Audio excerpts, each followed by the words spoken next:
ఓం వేదం వందే పరాత్మానం ఋగ్యజస్సామరూపిణం బ్రహ్మ విష్ణు శివాత్మానం సచ్చిదానంద విగ్రహం.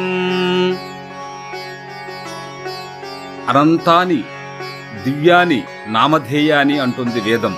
ఆ వేదంలో ఉన్నటువంటి ప్రతి మంత్రము, ప్రతి పదము, ప్రతి అక్షరము కూడా భగవంతుని యొక్క దివ్య నామములు. మనము అష్టోత్తర శతనామాలు, సహస్రనామాలనే మనం నామాలుగా అనుకుంటాం. కానీ మన వైదిక సిద్ధాంతములో, భారతీయ తత్వశాస్త్రములో మంత్రం ఏంటి అంటే వేదములో ఉన్నటువంటి ప్రతి అక్షరము కూడా భగవంతుని యొక్క దివ్యనామములు. ఒక్కొక్క అక్షరం అంటే అగ్నిమీలే పురోహితం అనే మంత్రం ఉందనుకోండి. మనం ఋగ్వేదంలో మొదట మంత్రం అగ్నిమీలే పురోహితం తీసుకున్నాం. ఆ అగ్ని మీలే